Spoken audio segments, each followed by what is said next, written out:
Proton और neutron की खोज। परिवर्तित कैथोड किरण नलिका में किए गए विद्युत विसर्जन से धनावेशित कणों की खोज हुई, जिन्हें कैनाल किरणें कहा। इसको आप समझने का प्रयास करें, क्या है।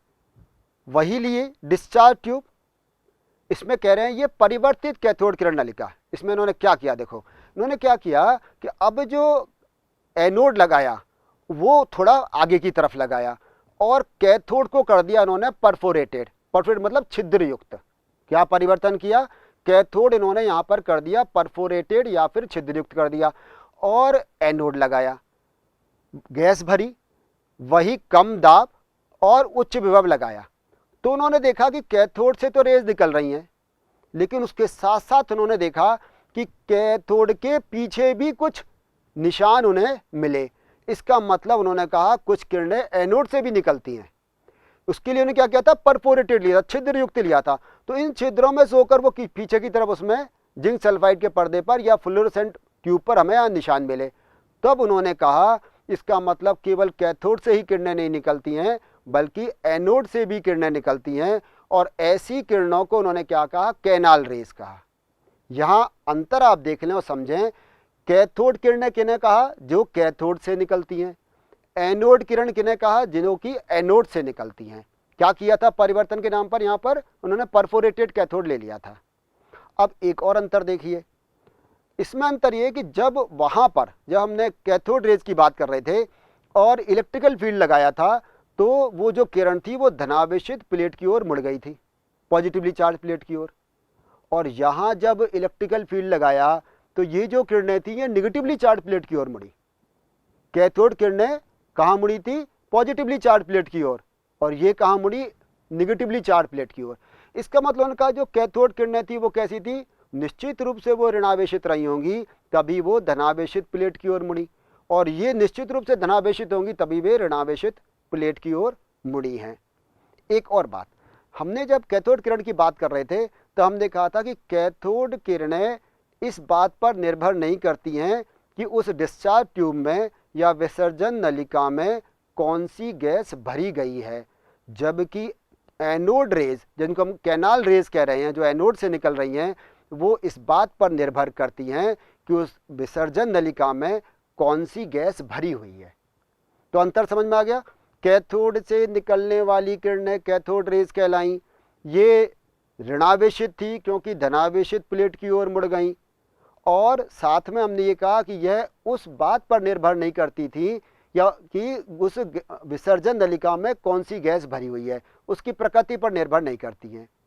एनोड से निकलने वाली किरणें कैनाल रेज कहा इनको, ये कहाँ मुड़ी, ये ऋणावेशित प्लेट की ओर, इसका मतलब ये धनावेशित हैं।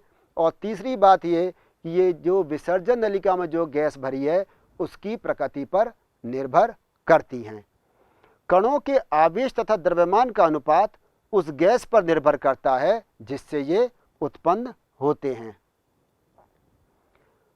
चुंबकीय तथा विद्युत क्षेत्र लगाने पर इनका व्यवहार कैथोड किरण नलिका के प्रेक्षित व्यवहार से भिन्न होता है। जैसा कि हमने समझा कि कैथोड किरण मुड़ रही थी कहां पर, धनावेशित प्लेट की ओर, जबकि ये ऋणावेशित प्लेट की ओर मुड़ रही हैं।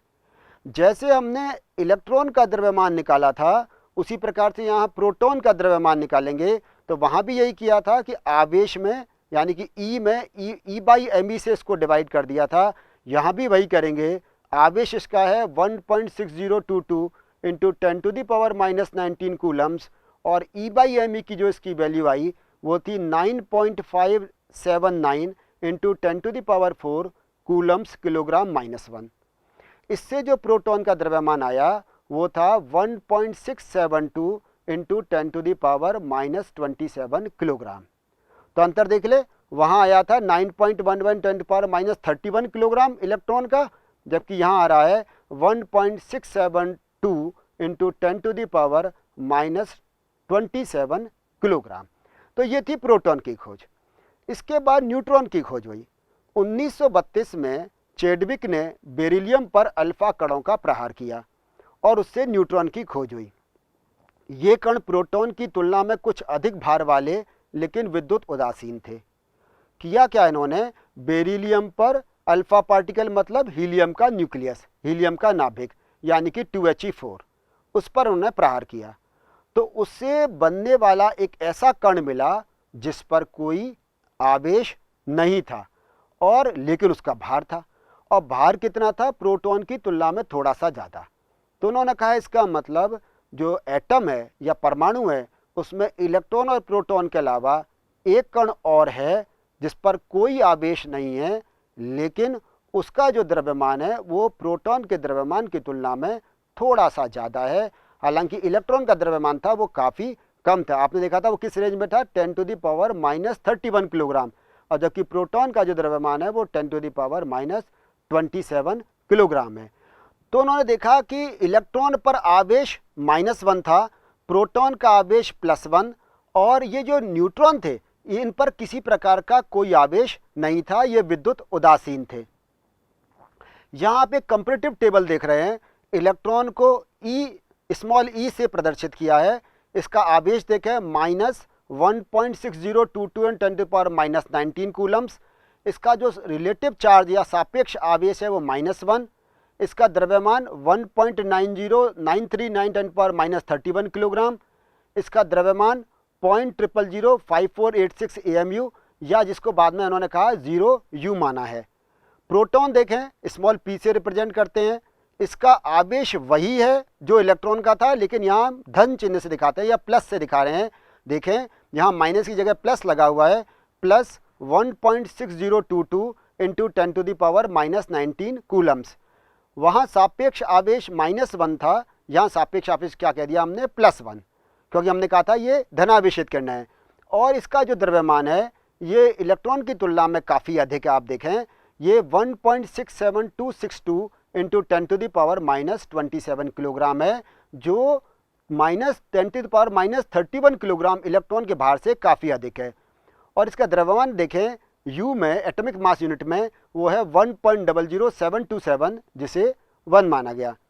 इसी प्रकार न्यूट्रॉन को स्मॉल n से प्रदर्शित करते हैं, जैसा हमने पहले कहा इस पर कोई आवेश नहीं होता, सापेक्ष आवेश इसका 0, इसका द्रव्यमान हमने कहा था प्रोटॉन की तुलना में थोड़ा सा अधिक है। आप यहाँ देख रहे हैं, आपको स्पष्ट दिखाई दे रहा है कि इसका द्रव्यमान 1.67493 × 10⁻27 किलोग्राम है, या इसको हम कहें 1.00867, और जिसको हमने 1U से प्रदर्शित करते हैं।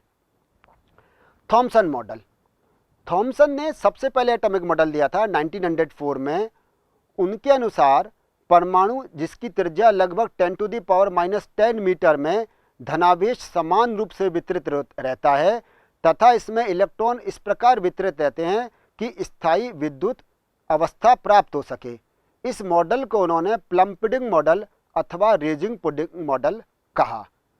अब इसको समझने की कोशिश करें। थॉमसन ने पहला ऐसे व्यक्ति थे जिन्होंने एटॉमिक मॉडल दिया था या परमाणु की संरचना दी। उन समय 1904 में उन्होंने किस प्रकार की संरचना दी? उन्होंने कहा कि ये जो परमाणु है गोले के समान है, उसमें धनावेश या पॉजिटिव चार्ज पूरे में समान रूप से वितरित है, और उसमें छोटे थोड़ी दूरी पर क्या है? इलेक्ट्रॉन एम्बेडेड हैं। कैसे समझे? उन्होंने कहा जैसे पूरा परमाणु हो गया तरबूज के समान, और उस तरबूज में जैसे छोटे छोटे बीज होते हैं, वह इन्होंने बीजों को माना इलेक्ट्रॉन, और पूरे तरबूज को क्या मान लिया? धनावेशित गोला परमाणु। तो इस प्रकार उन्होंने परमाणु का एक मॉडल दिया जिसे प्लम पुडिंग मॉडल अथवा रेजिंग पुडिंग मॉडल भी कहते हैं। आपको चित्र में स्पष्ट दिखाई दे रहा है, एक पूरा धनावेशित गोला है और उसमें इलेक्ट्रॉन आपको दिखाई दे रहे हैं।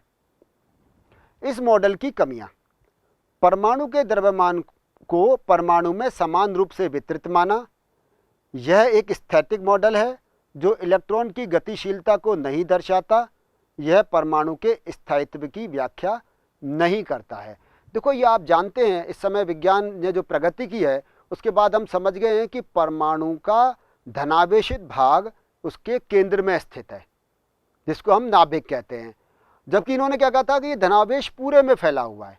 तो ये इनकी एक ड्रॉबैक थी, एक कमी थी। इन्होंने पूरे में धनावेश को फैला हुआ माना था, जो कि वास्तव में होता क्या है? वो एक सेंटर में एक संकेंद्रित रहता है, या हम कहें परमाणु का भार एक सेंटर में रहता है। दूसरा ये स्टैटिक मॉडल था, जबकि होता क्या, इलेक्ट्रॉन तो लगातार घूमते रहते हैं, इलेक्ट्रॉन लगातार चक्कर लगाते रहते हैं, तो इस तरह से उसमें ये इलेक्ट्रॉन की गतिशीलता को वो नहीं समझा पाए थे। और तीसरा था कि इन्होंने परमाणु की स्टेबिलिटी के बारे में या स्थायित्व के बारे में कोई बात नहीं की थी। रदरफोर्ड मॉडल, ये जो थॉमसन की कमियां निकली वो रदरफोर्ड मॉडल से। रदरफोर्ड ने क्या किया, एक गोल्ड लीफ ली, एक सोने की पत्ती बहुत पतली 100 नैनोमीटर वाली, और उस पर उन्होंने क्या किया कि अल्फा पार्टिकल का बम्बार्डमेंट कराया, अल्फा कणों का उन्होंने प्रहार किया। अल्फा कण आप जानते हैं क्या है, हीलियम के नाभिक को, हीलियम के न्यूक्लियस को अल्फा पार्टिकल कहते हैं। 2He4 2 पॉजिटिव, तो हीलियम का नाभिक क्या कहलाता है, अल्फा पार्टिकल। उसका बम्बार्डमेंट किस पर किया, गोल्ड फॉइल पर किया, सोने की पतली पत्ती पर, जो कितनी थी, कुल 100 नैनोमीटर मोटी थी। अब यदि थॉमसन का मॉडल होता, ये अल्फा पार्टिकल कैसे है, ये हीलियम का नाभिक कैसा है, पॉजिटिवली चार्ज, तो पॉजिटिव चार्ज, और वो थॉमसन ने कहा था सारे में पॉजिटिव चार्ज समान रूप से वितरित है, तो होना क्या चाहिए था कि ये जो अल्फा पार्टिकल भेजे ये टकराकर वापस आ जाने चाहिए थे, या इनका बहुत ज़्यादा डिफ्लेक्शन, विक्षेपण होना चाहिए था। लेकिन वास्तव में ऐसा हुआ नहीं। जब उन्होंने प्रेक्षण लिए तो उन्होंने देखा कि जब अल्फा पार्टिकल को भेजा तो अधिकांश अल्फा पार्टिकल बिना किसी डिफ्लेक्शन के, बिना किसी विक्षेपण के सीधे निकल गए। तो उनको बड़ा आश्चर्य हुआ कि ऐसे कैसे हुआ। थॉमसन तो कहते हैं सारे में धनावेश है, तो जब सारे में धनावेश है तो फिर ये सीधे कैसे निकल गए।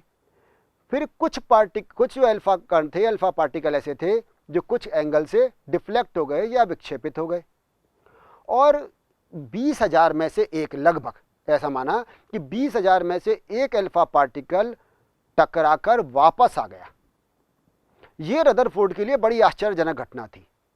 उनके ही शब्दों में उन्होंने कहा कि यह उनके लिए इतनी आश्चर्यजनक घटना है कि एक 15 इंच मोटी तोप से निकला गोला एक पतले कागज से टकराकर वापस बाउंस बैक हुआ और चलाने वाले पर ही वार कर बैठा। आप देखें कितनी आश्चर्यजनक बात कही है, उनके ही शब्द हैं रदरफोर्ड के। उन्होंने कहा एक 15 इंच मोटी तोप से गोला निकला, एक पतले कागज से टकराए और टकराने के बाद उल्टा आ जाए और चलाने वाले पर वार कर बैठे। उन्होंने कहा ऐसा क्या है परमाणु में, ऐसा क्या है उसमें कि एक इतने ज़्यादा एनर्जी वाले अल्फा पार्टिकल और फिर एक पतली सी सोने की पन्नी से टकराकर उनमें से एक कण बाउंस बैक हो गया। इसका मतलब उन्होंने कहा कि इसके परमाणु के सेंटर में कोई ना कोई एक ऐसी चीज़ अवश्य है जहाँ पर कि बहुत अधिक धनावेश इकट्ठा है, और वो धनावेश इस धनावेश पे क्या पास गया। हम जानते हैं समान आवेश में प्रतिकर्षण होता है, इस कारण से वो टकराकर वापस आ गए। तो यहाँ देख उन्होंने कहा कि अधिकांश अल्फा कण 99.9% बिना विक्षेपित हुए निकल गए, कुछ कण बहुत कम कोण से विचलित हुए, और बहुत कम कण लगभग 20,000 में से एक 180 कोण पर विक्षेपित हो गया। यह आप देख रहे हैं यहाँ पर अल्फा कणों का एक सोर्स आपको दिखाई दे रहा होगा, लेड प्लेट जिसमें से एक उन्होंने पार्टिकल को गुजारा अल्फा पार्टिकल को, और सेंटर में आपको एक क्या दिख रही है, सोने की पन्नी लगी हुई, चारों तरफ उसके फोटोग्राफिक प्लेट लगा दी है, और फोटोग्राफिक प्लेट पर आप देख रहे हैं कि इस प्रकार से जब वो कण टकरा रहे हैं तो उनका सेंटिलेशन या उनका चिन्ह दिखाई दे रहा है। अब नीचे वाले डायग्राम को देखें तो अधिकतर तो जो अल्फा पार्टिकल्स हैं वो बिना टकराए हुए, बिना विक्षेपण के सीधे निकल गए। कुछ क्या हुआ, छोटे मोटे कोण से विक्षेपित हो गए, और लगभग 20,000 में से एक ऐसा कण था जो वापस से बाउंस बैक हुआ और पुनः वापस